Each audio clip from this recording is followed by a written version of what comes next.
안녕하세요. 한국CIM의 김성빈입니다. 네, 안녕하세요. 다우데이터 기술 2팀에 근무하고 있는 김청훈 대리입니다.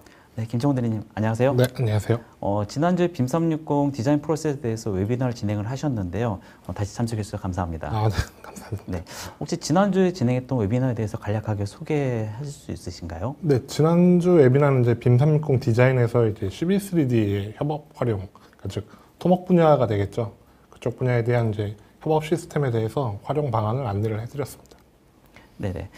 이번 웨비나는 최근에 자주 접한 빔360 클라우드 플랫폼에 대해서 실제 운영했던 사례와 그 방안에 대해서 설명을 좀 드리고자 합니다. 세미나 중간중간에 이제 궁금하신 내용들이 있으시면 질문을 남겨주시고요. 이 해당되는 질문들에 대해서는 저희 엔지니어가 답변을 드리도록 하겠습니다. 그 다음에 중간에 설문지가 나오는데요. 그 설문지에다가도 궁금하신 점 해주시면 저희가 연락을 드리도록 하겠습니다. 네, 이번 세미나는 세 가지 주제로 말씀을 드리려고 합니다. 첫 번째는 빔360 클라우드 플랫폼에 대한 설명들, 과연 빔360 클라우드 플랫폼이 무엇인지 설명을 드릴 거고요. 실제 국내에 그 빔360을 도입했던 사례와 그다음에 이제 잘 운영하기 위한 운영 및 보안에 관련된 내용으로 설명을 드리도록 하겠습니다. 김정훈 대리님, 혹시 네. 지금 구독 중인 클라우드 서비스가 있으신가요? 클라우드 서비스는 저는 개인적인 자료 같은 거 보관 용도로 이제 N사나 G사 클라우드 서비스를 이용하고 있고요. 개인적으로 동영상 스트리밍 서비스는 이제 엠플릭스 서비스를 이용을 하고 있습니다. 네, 저도 최근에 엠플렉스에 가입해서 그 서비스를 이용하고 있고요. 그 다음에 업무를 진행하면서 여러 가지 자료가 필요한 경우가 많이 있는데, 유튜브나 아니면 구글 같은 서비스를 이용하고 있습니다. 이전에 상상도 못했던 다양한 정보들이 그 인터넷 통해서 찾아볼 수가 있는데요. 이런 엄청난 양의 데이터를 기반으로 서비스를 하고 있는데, 이걸 가능하게 한 기술이 무엇일까요? 또 그리고 이제 찾고자 하는 사용자의 요구를 분석을 해서 맞춤 서비스를 제공하는 방법은 뭘까요? 저는 이제 이것이 바로 클라우드와 이와 결합된 서비스로 이루어져 있다고 생각을 합니다. 그래서 제가 최근에 가입했던 엠플렉스 서비스에 대해서 잠깐 얘기를 좀 드리고자 합니다. 김청훈 대리님, 혹시 지금 엠플렉스의 유료 가입자가 몇 명인 줄 아시나요? 제가 작년 말인가요? 올해 초에 들었을 때는 1억 5천만 명이 넘는다는 기사를 봤던 것 같습니다. 아, 네네. 조금 더 올라갔습니다. 현재 엠플렉스의 유료 가입자는 전 세계적으로 한 1억 8천만 명 정도 된다고 합니다. 근데 이렇게 많은 사용자들을 대상으로 어떻게 원활한 서비스를 진행하는지 엠플렉스의 시스템 구조도를 좀 찾아봤는데요. 영상으로 이루어진 대용량의 데이터를 실시간으로 스트리밍으로 지원하고요. 그다음에 사용자의 트렌드를 분석해서 유의미한 데이터를 추출하는 과정과 그다음에 제안하는 과정에서는 수많은 오픈소스와 클라우드 서비스가 결합되어 있습니다. 이제 엠플렉스에서도 초기에는 데이터 처리를 위해서 사내 데이터 센터에 많은 투자를 진행했고요. 그 다음에 인력 투자를 했었는데요. 그 스트리밍 서비스로 사업을 재편한 이후에는 자체 인프라 대신에 클라우드 서비스를 활용한 시스템으로 엠플렉스도 변화를 하기 시작했습니다. 그래서 현재는 안정적으로 클라우드 기반의 컨텐츠 서비스를 제공하고 있죠. 그런데 엠플렉스도 현재 가장 성공적인 클라우드 서비스로 인식이 되어 있지만요. 완전하게 클라우드 서비스로 전환하기까지는 7년간의 시간이 걸렸다고 합니다. 그 이유가 뭘까요? 이제 기존의 시스템과 데이터가 변화하는데 시간이 많이 필요하지만요. 이보다 더 많은 시간이 소요됐던 것은 바로 기존 시스템에 적응했던 직원들의 업무 방식과 조직 문화가 바뀌는데 시간이 걸렸다는 것이죠. 마찬가지로 건설 분야에서의 클라우드 시스템 도입도 저는 동일하다고 생각이 듭니다. 그럼 이제 빔360이라는 클라우드 플랫폼이 어떤 역할을 하는지 김청훈 대리님 설명 부탁드리겠습니다. 네, 앞에서 설명을 해주신 바와 같이 이제 클라우드 환경은 인터넷만 연결되어 있다면 PC나 모바일 등 이제 기기 제한이나 장소의 제약 없이 사용할 수 있다는 것인데요. 엠플릭스 역시 스마트 TV, PC의 웹 기반 그리고 모바일 기기에서도 사용을 할 수가 있고, 그리고 한국에서 가입을 했다고 해도 서비스하고 있는 어느 국가에서나 이제 이용을 할 수가 있습니다. 빔360도 이제 같은 개념으로 이제 프로젝트를 시공간에 대한 제약 없이 참여자들과 데이터를 실시간으로 연결시켜주고 그에 맞춰서 이제 협업 시스템을 구축하고 그리고 보다 빠른 의사결정을 지원하는 클라우드 플랫폼입니다. 사실 설명만 들어서는 크게 와닿지 않으실 텐데 제품별로 하나씩 설명을 드리면서 보시도록 하겠습니다. 일단 가장 먼저 이제 빔 360 닥스가 되겠는데요. 빔 360을 처음 접하시는 분들이라면 일종의 웹하드로 이해하면 이제 이해하기 편하실 겁니다. 기본적으로 모든 자료가 업로드되는 공간이고, 업로드된 파일의 이제 리비전 관리를 위해서 버전 관리를 자동으로 지원을 하고 있고요. 뭐 레빗과 시빌 3D 같은 오토데스크 제품뿐만이 아니고, 뭐 오피스나 PDF 문서 등의 파일도 웹상에서 바로 확인할 수가 있습니다. 또한 이제 오피스 365 사용자분이시라면 이제 웹상에서 바로 이제 편집도 가능하고요. 뭐 뒤에 설명드릴 이제 빔 360 디자인, 코디네이트, 빌드 같은 경우 모두 이제 빔 360 닥스에 이제 추가적인 모듈이 들어간 형태라고 보시면 됩니다. 그리고 이제 빔 360 디자인 같은 경우는 이제 레빗이나 이제 CV3D 사용자의 이제 협업에 중점을 둔 모듈이라고 할 수 있습니다. 레빗에서는 이제 기존의 동일한 네트워크 서버 안에서 수행하던 이제 공동 작업을 빔 360이라는 플랫폼 위에서 사용하는 형태라고 보시면 되고요. CV3D에는 이제 데이터 숏컷 기능이 있겠죠. 기존에는 이제 외부 참조와 같은 형태로 사용되던 것을 이제 빔 360 위에서 사용이 가능하게 되면서 데이터 숏컷의 관리가 이제 용이해지면서 협업을 수행할 수가 있게 되었습니다. 그리고 이제 기존에 이제 글로라고 불리던 빔 360 코디네이트는요, 이제 모델 코디네이션에 중점을 둔 모듈입니다. 별도의 설정 없이 이제 코디네이션 폴더에 모델을 업로드만 함으로써 간섭 검토가 바로 되고 간섭 사항에 대해서 이슈를 통해 담당자에게 바로 전달할 수가 있고요. 언뜻 들어보시면 이제 나비석스 매니저와 같은 것이 아닐까 생각하실 수도 있는데요.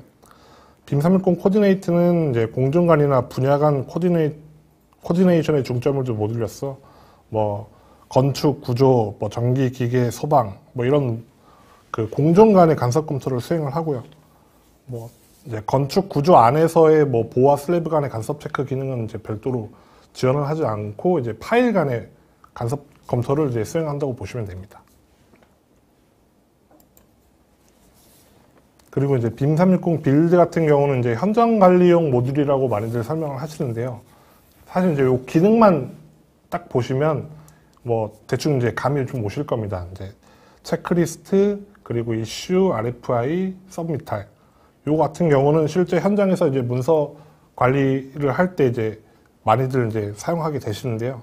이거를 이제 실제 페이퍼 없이 클라우드 웹상에서 처리할 수 있게 해주는 모듈입니다. 그래서 이제 빔 360은 기존에 하시던 업무 등은 이제 클라우드 플랫폼으로 이제 전환한다는 개념으로 보시면 되고요. 전혀 새로운 개념을 만들어내는 것은 아니라고 할 수가 있습니다. 그렇다고 당장에 적용할 수 있는 것도 아닐 텐데요.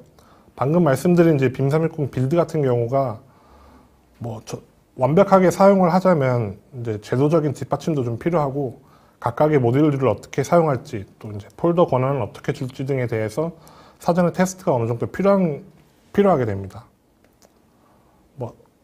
뭐 오늘은 이제 설명할 시간상 이제 요 정도만 설명을 하고요. 좀 더 이제 자세한 내용이 필요하다고 하시면 이제 그 오토데스크 블로그 페이지로 가시면 이제 빔 360 블로그가 따로 이제 안내가 되어 있습니다. 지금 빨간 박스 안에 쳐져 있는 부분이고요.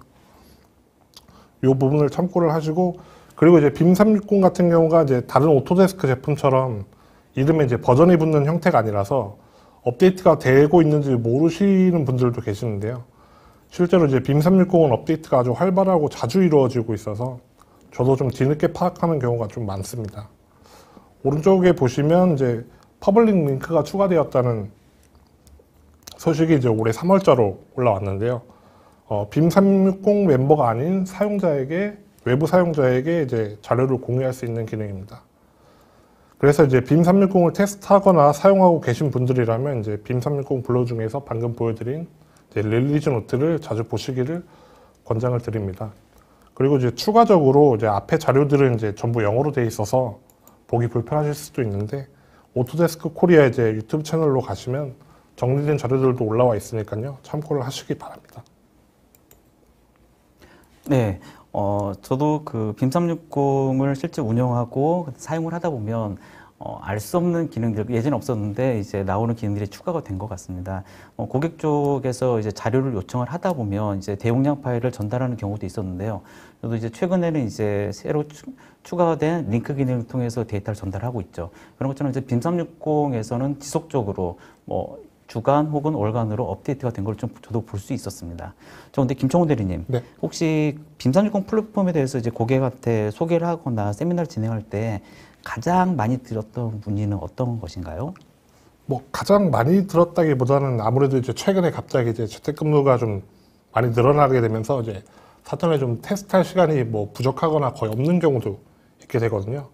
그 상태에서 이제 빔360 도입을 고려를 하면서 이제 실제 뭐 도입 사례에 대한 문의가 최근에는 좀 가장 많은 편입니다.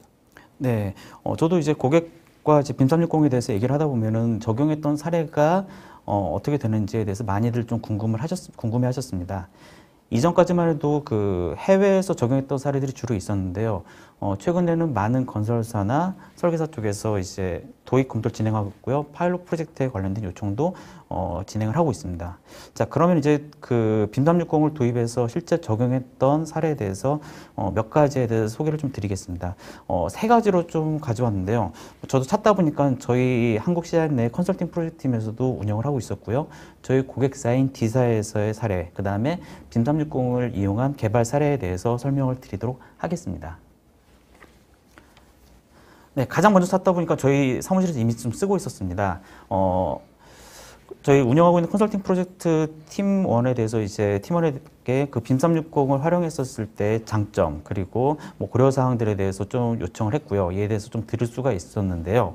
빔360을 도입을 했었을 때 이제 프로젝트에 대한 커뮤니케이션, 그리고 데이터의 안정성에 대해서 높은 점수를 줬습니다.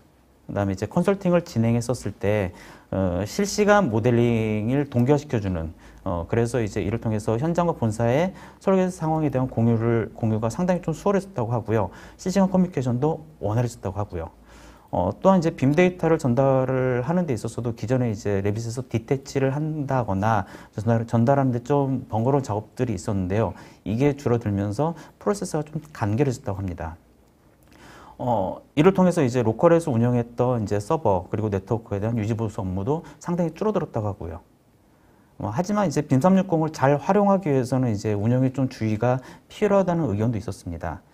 가장 중요한 점은 이제 설계자 그리고 참여자 그리고 이를 운영하는 운영자가 레빗을 쓰는 데 있어서 익숙해져야 한다는 점이죠.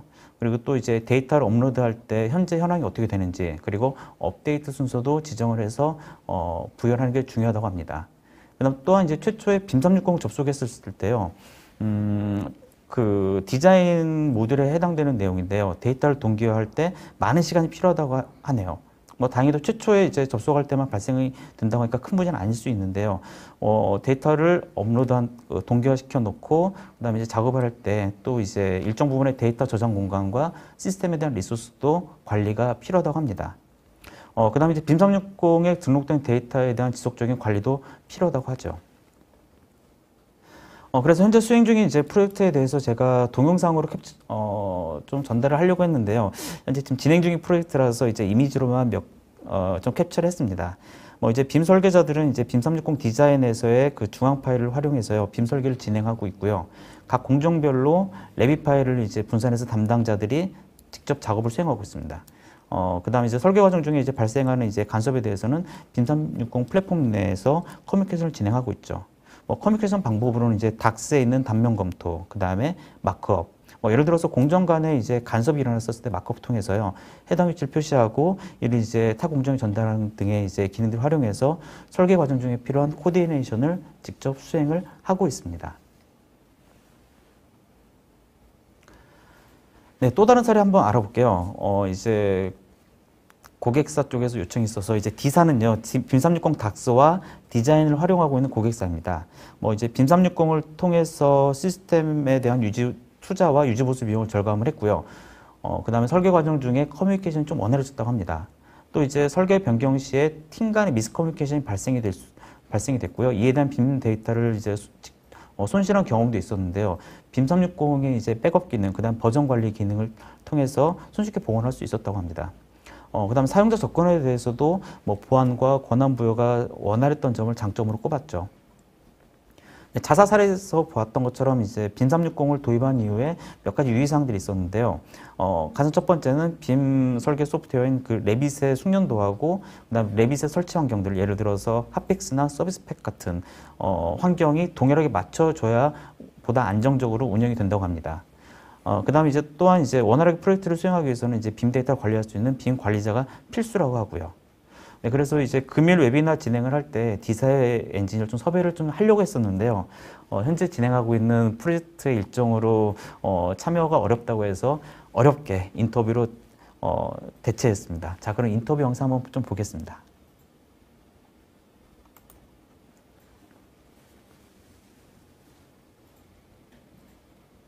저는 외국계 건축회사에서 근무를 하고 있고요. 그다음에 이제 주로 하는 프로젝트들은 한국으로 치면은 주상복합 건물들을 하고 있는데 대략 높이가 400피트니까요. 400피트로 치면은 1피트에 30cm라 생각하고 한 100m 조금 넘는 그런 건물들을 하고 있고요. 레빗을 사용한 지는 확실히 4년, 2017년부터 사용을 해왔고, 빔 360으로 프로젝트는 이제 완전 처음부터 저희 입사 초기부터 계속해서 원래 회사에서 사용했었기 때문에 주로 타워 많이 하고 있고요. 레지덴셜 같은 경우에는 CAD를 더 많이 쓰고, 그 다음에 확실히 고층 건물 같은 경우는 무조건 레빗, 그리고 간혹 가다가 이제 미국 정부 프로젝트도 하고 있기는 한데 그것 또한 레빗으로 많이 바뀌고 있는 과정이었습니다. 네. 이거 이제 원래 도입이 되어 있었기 때문에 제가 확실하게 말씀드릴 수 있는 부분은 확실하게 그 다른 컨트랙터들이랑 이제 같이 협업을 하기 위해서 들어가 있는 거고요. 그 다음에 확실히 그 이제 파일 공유하는 방법이 여러 가지가 있는데 클라우드 시스템 중에서도 아무래도 저희가 오토데스크 거를 쓰고 있으니까 오토데스크에서 제공을 하는 빔 360 디자인. 그전에는 팀이었죠. 빔 360 팀부터 시작을 해서 같이 쓰고 있었고, 최근에는 이제 소프트웨어가 빔 360 디자인으로 변경이 됐기 때문에 자연스럽게 넘어온 상황입니다. 확실하게 이게 그쪽이 레빗을 쓴다 안 쓴다로 먼저 구분을 지어야 될 것 같아요. 왜냐면 정확한 제품의 패밀리를 쓴다면은 그게 이제 그 높이만 봤을 때는 어디를 중심으로 해서 높이를 두느냐에 따라서 또 이제 예를 들면 그 기계 같은 경우에는 이제 시일링이 있잖아요. 천장에서 이게 정말 미세하게 튀어나오거나 막 그럴 때도 있거든요. 이제 그런 거 체크는 캐도 정말 힘들어요. 그리고 정말 그 프로젝트에서 많이 파악을 하고 있지 않은 이상 그게 일일이 정말 건축 넓은 방향에서 그거를 일일이 체크하기가 힘든데 저희가 레빗을 쓰면은 그런 데서 올 수 있고, 그리고 빔 360을 쓰면 이제 같은 파일을 링크를 할 수가 있잖아요. 링크를 하면은 실시간으로 체크가 되기 때문에 저희가 업무를 이제 몰아서 하는 게 아니라 실시간으로 그때그때 하면은 이제 그 효율도 훨씬 많이 올라가죠. 아무래도. 네.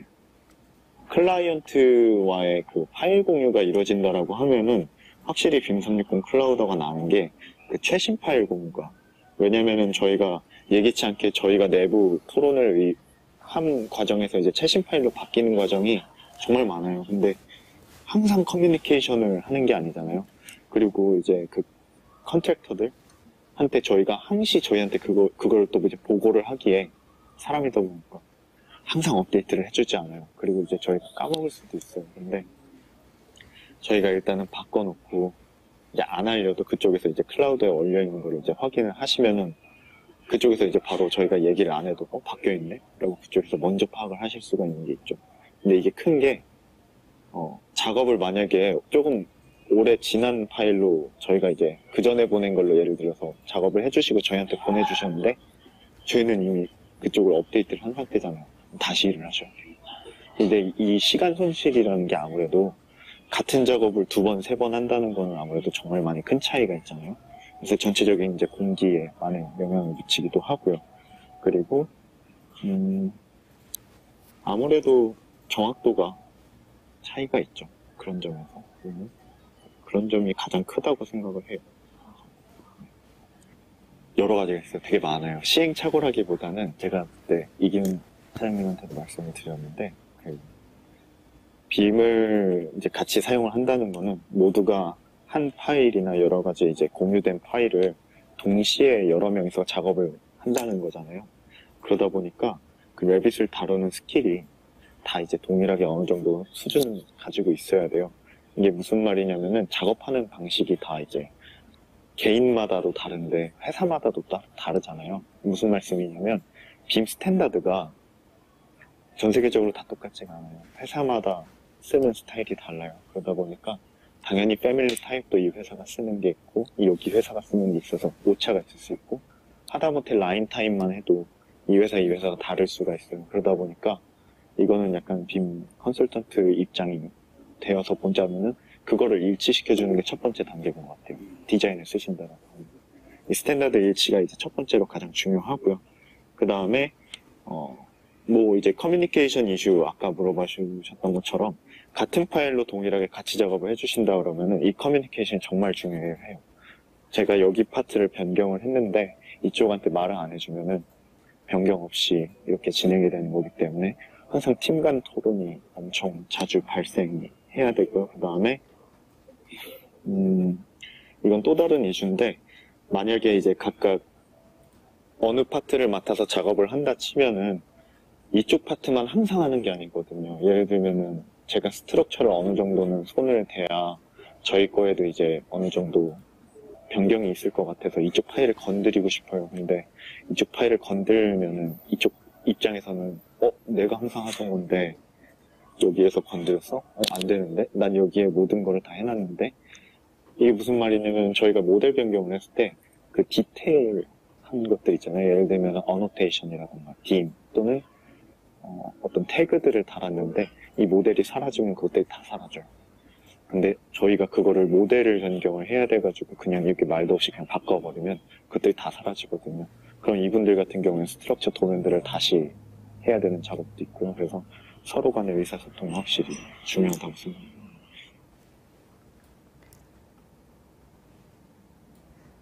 네, 인터뷰에 도움을 주셔서 도움을 주신 최영상 매니저 감사합니다. 같이 참석해 주셔서 진행했으면 좋았을 것 같은데요. 그래도 영상으로라도 만나 뵙고 좋은 의견 감사드리겠습니다. 세 번째 사례에 대해서 좀 알아보겠습니다. 이번 사례는 이제 공사 진척을 위한 모니터링 프로그램이고요. 빔 360 플랫폼 기반의 애드인으로 개발이 된 사례입니다. 네, 개발 배경은요, 시공 현장에 투입된 인원과 자재에 대한 일간 집계, 그리고 보고서 산출을 진행하는데요. 이를 빔 데이터 기반으로 모니터링을 하기 위한 대시보드 개발입니다. 네, 구축 과정은 빔 프로젝트를 수행한 이후에 해당 데이터를 빔 360 닥스에 등록을 했고요. 모델링의 정보를 기반으로 웹의 그 뷰어를 개발한 내용입니다. 그래서 이때 사용했던 솔루션으로는 그 빔 모델링을 위한 레빗, 그리고 웹에 데이터를 업로드하고 관리를 하기 위한 빔 360 닥스, 그 다음에 빔 데이터를 에 있는 정보를 관리하기 위한 필드 모듈, 그 다음에 이제 마지막으로 빔 360의 전용 개발 언어인 오토데스크 포지를 활용을 했습니다. 자, 그래서 그 공사 진척 관리 프로그램에 대한 구성을 잠깐 보면은요, 다음과 같이 개발이 됐습니다. 우선 이제 메인 페이지는요, 프로젝트의 공사 정보 그리고 무제를 기록한 무제 달성 칼렌더, 그다음에 이제 전날과 금일의 작업 계획을 표현해주는 그 부분과 그다음 추가적으로 그 공사에 대한 진행률에 대한 차트로 구성이 되어 있습니다. 일단 개발한 프로그램은 이제 골조 공사 부분에 대해서만 그 진척상 기재하는 걸로 범위를 좀 한정해서 진행을 했습니다. 자, 그럼 이제 실제 로그인 시의 메인 화면을 좀 보도록 하겠습니다. 로그인한 이후에 이제 프로젝트 선택하게 되면요, 목적했던 동에 대해서 해당 동의 그 빔 모델을 확인할 수 있는 완료 모듈 뷰어가 있습니다. 자, 이 부분은요, 빔 360 닥스에 등록한 데이터를 기반으로 뷰어로 제공하고 있습니다. 그 다음에 이제 현재 공사 진행하고 있는 모델은요, 그 빔 모델에 있는 속성을 활용해서 진행 중인 상황에 대한 3D 모델을 재구성해서 뷰어를 하도록 지정했습니다. 그 다음에 이제 여기 작성되어 있는 공정에 대한 그 데이터를 수집해서요, 층별 공사 현황과 3주간의 공사 진척을 그 대시보드 형태로 출력할 수 있도록 개발이 된 프로그램입니다. 자, 그럼 실제 운영되고 있는 과정을 한번 동영상으로 보도록 하겠습니다. 네, 로그인했었을 때 내용이고요. 프로젝트 무제에 아까 말씀드렸던 계획 부분, 대시보드가 나타납니다. 전체 모델에서는 이제 원하는 정보를 좀 찾기가 어려워서요, 대상 건물을 좀 필터링을 지정을 할 수 있도록 만들었고요. 그 다음에 해당되는 동을 선택을 하게 되면 이에 대한 공사 진행 차트와 시공률을 대시보드로 볼 수 있게끔 설정을 해놨습니다. 그래서 지금은 이제 위치를 지정하는 부분이고요, 동도 선택을 할 수가 있죠. 네, 진행 현황에 대해서는 색상으로 그 진행상을 이제 3D 모형에 표시하도록 해놨고요.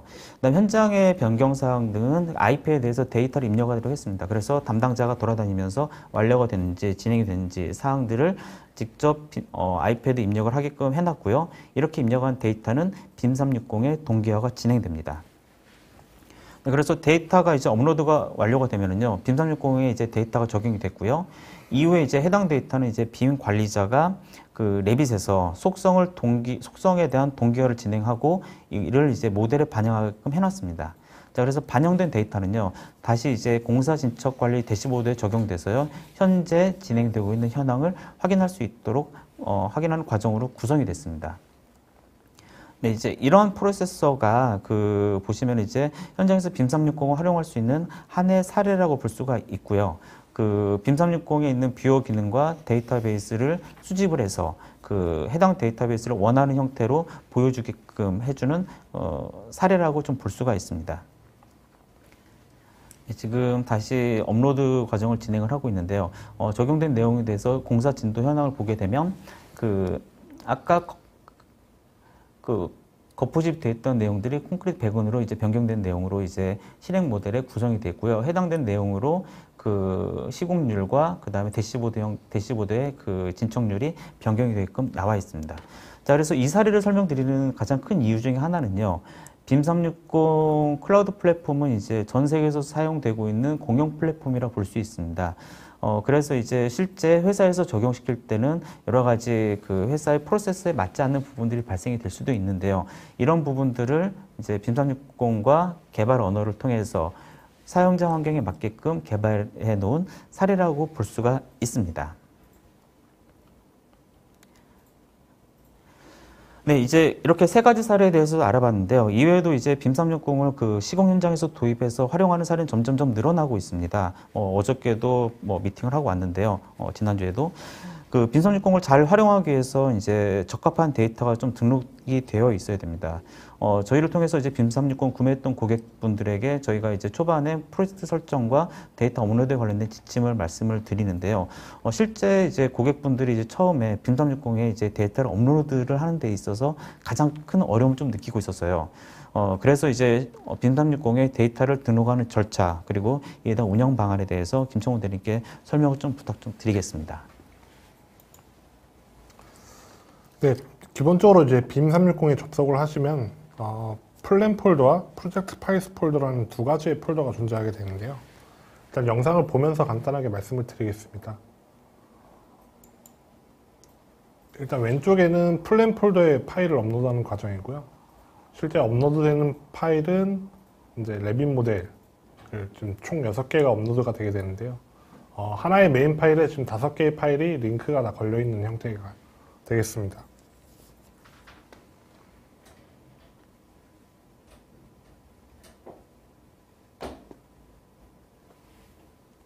그 업로드가 끝나게 되면 이제 마스터 파일을 선택을 해주게 되고요. 그렇게 해서 이제 올라가면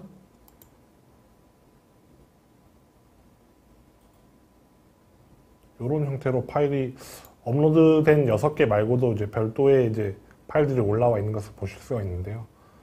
프로젝트 파일스 폴더를 보면 역시 이제 올라가는 형태는 똑같고,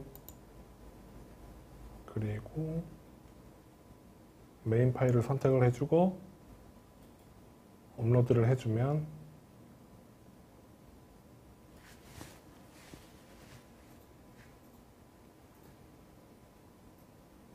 네, 6개의 파일만 이제 올라가 있는 것을 볼 수가 있는데요. 그럼 여기서 추가적으로 생긴 플랜 폴더의 파일들은 이제 실제 이제 레빗 파일 안에 있는 시트가 되겠는데요. 지금 이제 프로젝트 파일에 올라간 파일을 보면 이제 2D와 3D 뷰로 나눠가지고 이제 2D 뷰에 있는 레빗의 이제 시트들이 나타나게 되고요. 플랜 파일에 업로드를 하게 되면 이제 이 시트들이 각각 낱장으로 나눠져서 올라오게 됩니다. 그래서 실제 모델 같은 경우에는, 모델 뷰 같은 경우에는 서로 이제 동일한 뷰를 나타내게 되는데요. 프로젝트 폴더는 이제 모델 뷰 안에 시트 뷰가 포함되어 있고, 플랜 폴더에 있는 파일들은 시트 뷰를 별도로 분리해서 낱장으로 업로드가 되는 것이 가장 큰 차이라고 볼 수가 있습니다.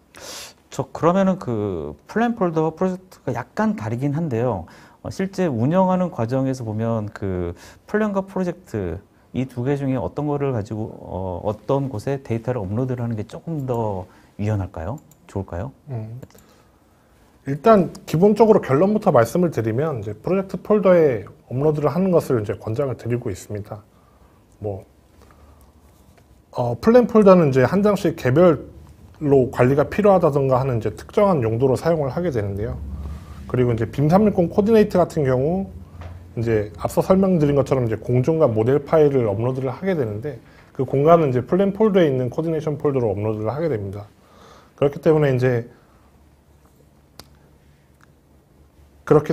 이제 기본적으로 플랜 폴더는 특정 목적에 의해서만 사용을 하게 되고요. 실제로 이제 업로드되는 파일 종류도 이제 몇 가지 제한이 좀 있습니다. 뭐 레빗 파일 그리고 DWG, DWF 같은 CAD 계열 파일이나 혹은 이제 PDF나 IFC 파일 정도로만 제한이 되고요. 이제 프로젝트 파일스 폴더에는 거의 제한 없는 모든 파일들이 올라가게 되는 거죠. 그래서 뭐 당연하게 거의 이제 일반적으로는 프로젝트 파일스 폴더를 추천을 드리고 있습니다.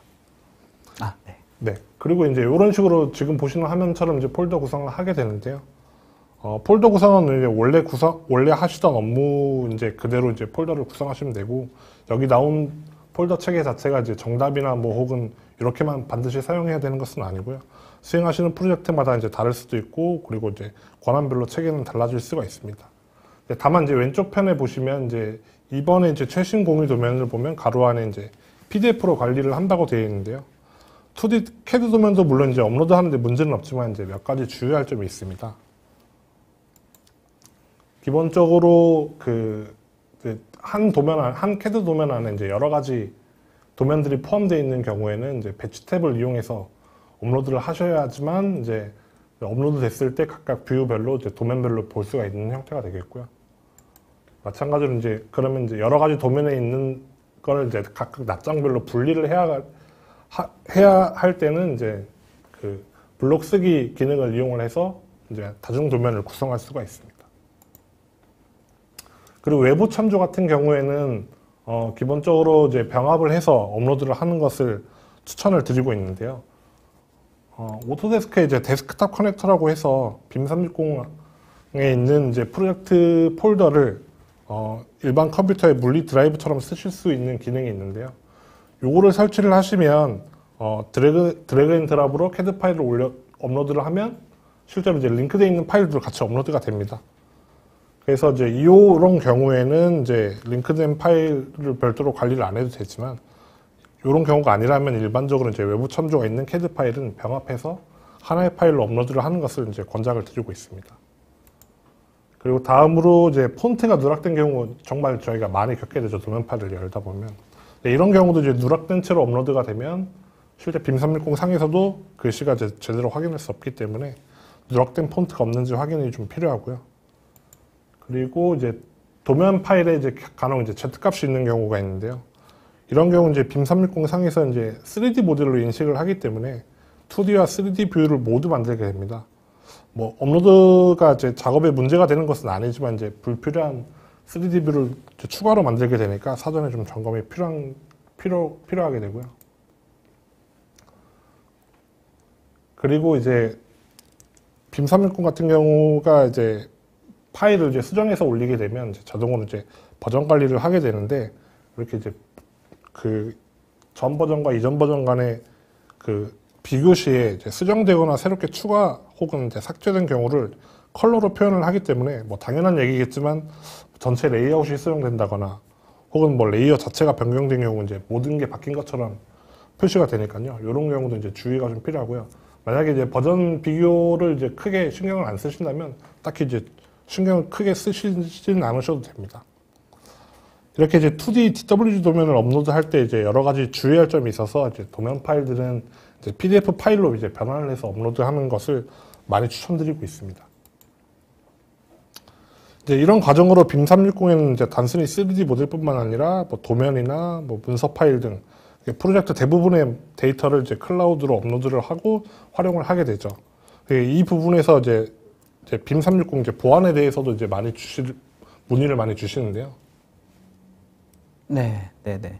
저도 이제 빔 360을 설명을 했었을 때 혹은 소개를 할 때 가장 많이 물어본 부분이 바로 이 보안 부분인 것 같습니다. 불과 3년 전만 해도 이제 클라우드 시스템에 데이터가 올라간다.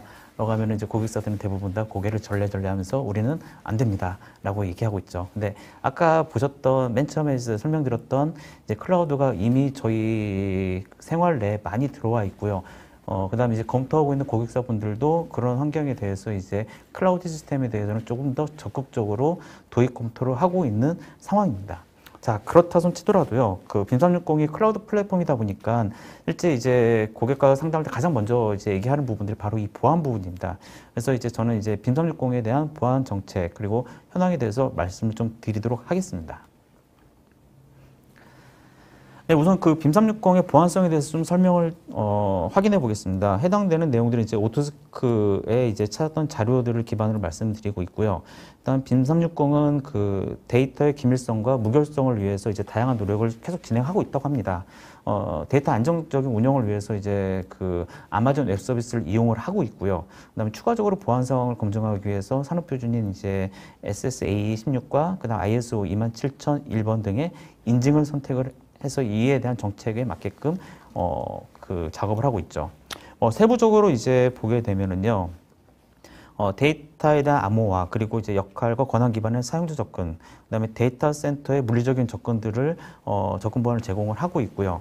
그다음에 이제 또 하나 이제 시스템과 하드웨어에 대한 오류를 견딜 수 있는 이제 24시간 유지 보수를 진행하면서 이제 전담 클라우드 보안팀에서는 이제 24시간 취약점 검토 그리고 침투 테스트를 수행을 하고 있습니다.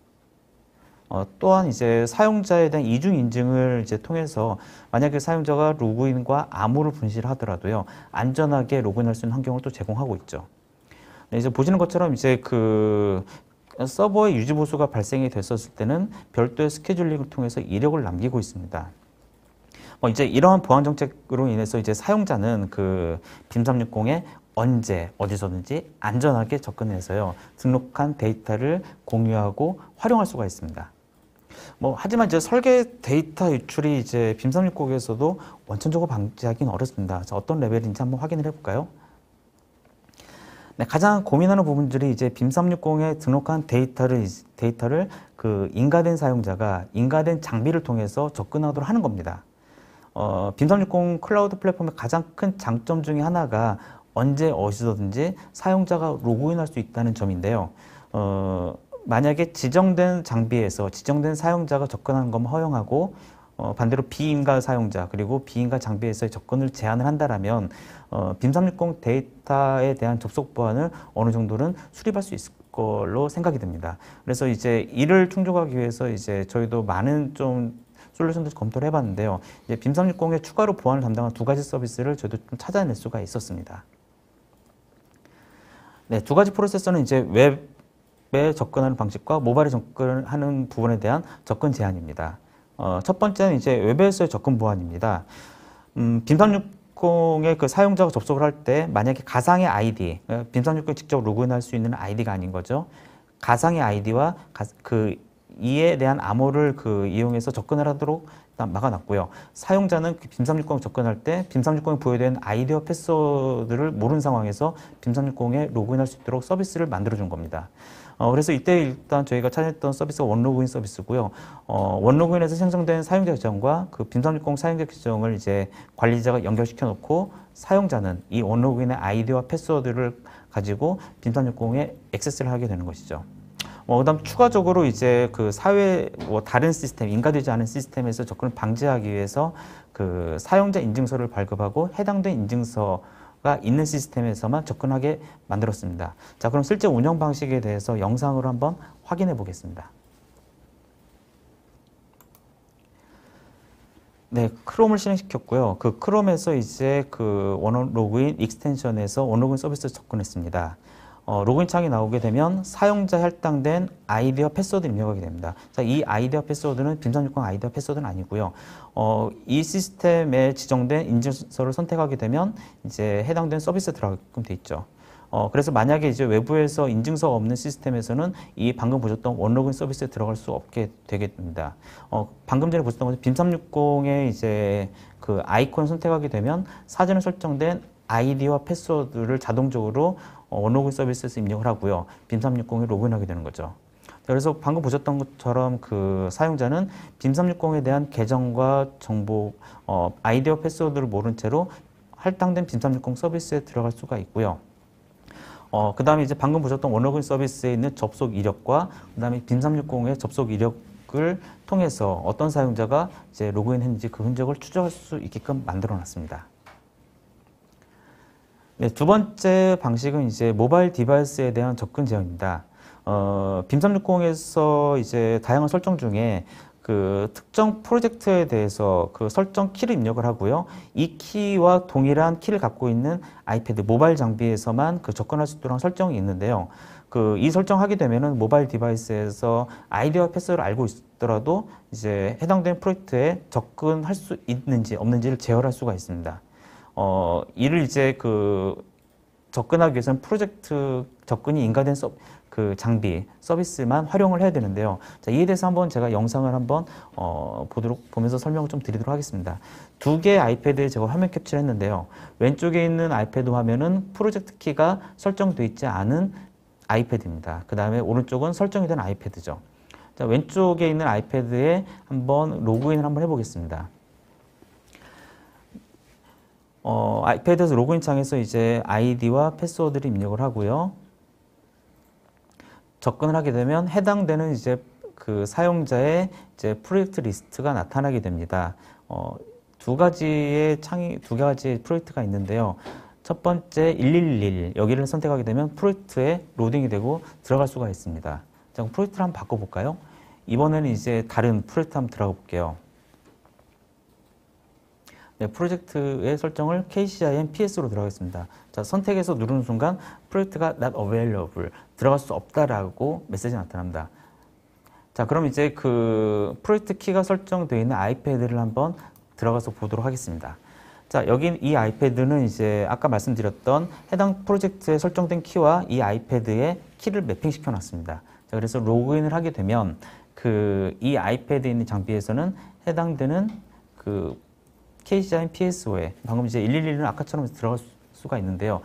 옆에 왼쪽에 보셨던 그 미적용되어 있는 아이패드에서 안 들어간 것과 달리 KCIM PSO에 들어가도록 세팅을 할 수가 있습니다. 자, 이렇게 이제 진행하는 이유는 이제 프로젝트에 접근을 했었을 때 미인가된 장비에서 해당된 프로젝트에 접근해서 이제 데이터를 취득하거나 검토할 수 있는 것을 미연에 방지하기 위해서 작성된 이제 사례라고 볼 수가 있습니다. 그래서 방금 전에 보셨던 웹 방식과 모바일 방식 이 두 가지를 통해서 그 인가된 사용자와 인가된 장비에서 해당 프로젝트에 접속할 수 있게끔 보안을 지정을 할 수가 있었습니다. 네, 여기까지가 이제 빔360에 대한 설명과 그 이를 활용한 사례, 그리고 이제 운영 방안과 그 보안에 대한 설명을 진행을 했습니다. 아마 보시면서 궁금하셨던 내용들이 있을 것 같은데요. 그럼 이제 채팅방을 잠깐 좀 보시면서 이제 주요한 질문에 대해서 아마 답변이 달려있을 것 같은데 저도 어떤 질문이 왔는지 아직 확인을 못했거든요. 그러면 채팅창으로 한번 넘어가서 어떤 내용들이 있었는지 한번 그 김청훈 대리님 같이 한번 보도록 하겠습니다. 네.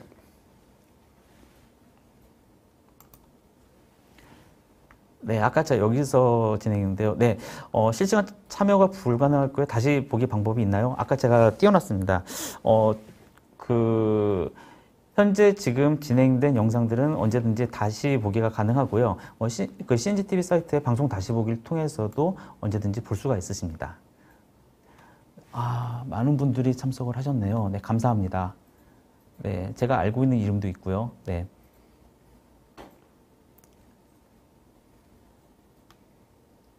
네, 쭉 올리고 있는데요.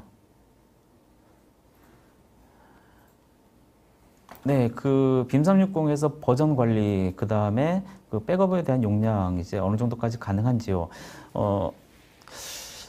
지금 현재까지는 빔360에 대한 이제 용량에 대해서는 제한이 현재는 없는 상황으로 알고 있습니다. 네, 그래서 이제 무제한으로 업로드가 가능하겠죠. 네네. 아직까지는 이제 걱정 안 하시고 쓰시면 될 것 같습니다. 네. 그리고 이제 저희 고객사에서도 실제 스캔한 이미지 데이터가 상당히 많은 용량, 거의 몇 테라급의 데이터들이 있었는데 그 데이터를 관리하기 위한 용도로 빔 360을 도입해서 쓰고 있는 고객도 있습니다. 네. 네, 그 다음에 이제 의사소통 어떤 프로그램으로 사용하나요? 의사소통에 정보가 남아있는 폴더가 있는지요? 의사소통에 관련된 정보들은 별도 폴더, 별도 데이터로 남아있지는 않고요. 해당되는 데이터에 대한 이력, 예를 들어서 마크업이라든가, 그 다음에 이슈 등의 데이터로 남겨져 있습니다. 그리고 저희 엔지니어가 남겨놨던 답변 한번 봐볼까요? 네, 마크업 이슈, 네, 동일하게 이제 히스토리를 확인할 수 있죠. 네, 그 다음에 또 하나가 이제 정보는 별도로 이제 빔 360에서 지원을 하고 있고요. 그다음 버전들도 동일한 파일명이 들어가게 되면 그에 대한 버전 관리도 자동으로 진행을 하고 있습니다. 네, 추가적으로 말씀을 드리면 별도의 의사소통 프로그램을 사용하는 건 아니지만 이거는 이제 기존의 빔 360을 도입하기 전이나 혹은 도입을 계획을 하면서 사용자들 간의 룰을 좀 정해야 되는 부분이 좀 필요합니다. 네네. 그리고 기본적으로 이슈 기능 같은 경우는 엑스포트해서 엑셀 파일로 엑스포트도 가능하고요. 네. 네. 그 다음에 이제 빔 360 커스터마이징 범위와 비용인데요. 지금 저희도 2개 고객사 쪽에 관련 커스터마이징으로 진행을 하고 있는데요. 아마도 이 부분들에 대해서는 이제 저희 쪽 연구소와 그 다음에 영업팀 쪽과 한번 논의를 해봐야 될 것 같아요. 어떤 범위에서 어디까지 진행할 것인지 그 범위를 저희가 좀 알고 있어야 말씀을 드릴 수 있을 것 같습니다. 네. 네, 그 다음에 이제 시큐리티, 아까 말씀드렸던 보안에 관련된 모듈로 저희 시큐리티라고 저희 자사에서 이제 해놨는데요. 시큐리티는 이제 오토데스크에서 운영하고 있는 서비스는 아니고요. 저희가 이제 빔 360의 추가 보안을 위해서 찾아낸 서비스입니다. 해당 서비스에서 아까 모바일 디바이스에 관련된 것도 서비스가 되긴 돼요. 근데 이제 그 중에 이제 iOS, 그다음 안드로이드 이 2가지에 대해서 지원이 가능을 합니다. 그다음에 해당 서비스는 별도 클라우드 서비스를 결합해서 진행을 하고 있거든요. 그래서 업데이트는 지속적으로 이루어져 있고요. 참고로 말씀드리자면 이제 안드로이드와 iOS에서의 기능 차이가 약간은 있습니다. 그래서 그런 점을 감안해서 운영을 하신다면 조금 더 검토하신다면 조금 더 좋으실 것 같습니다. 네, 그리고 이 외에 이제 아직 질문들이 또 있을 것 같은데요. 네. 만약에 이 외에도 추가적으로 궁금하신 사항들이 있으시면은요, 추후에 이제 설문지를 저희가 배포를 하겠습니다. 해당되는 설문지에 문의를 해주시면은 별도로 저희가 연락을 드려서 그에 궁금하신 부분에 대해서는 설명을 좀 드리도록 하겠습니다. 네, 지금까지 이제 빔 360의 이제 간략한 내용들과 그 다음에 이제 운영 방안, 그 다음에 적용했던 사례에 대해서 세미나를 진행을 했습니다. 이제 좀 더 많은 사례들을 좀 보여드리고 싶은데요. 이제 실제 진행하는 프로젝트에 대해서 좀 공유하기 어려운 부분들도 있어서 저도 좀 아쉬운 부분들이 있네요. 추가로 이제 향후 업데이트된 내용들이 있으면 그때 다시 한번 소개를 하도록 하겠습니다. 네, 그럼 지금까지 경청해 주셔서 감사합니다. 네, 감사합니다. 네, 수고하셨습니다. 수고하셨습니다.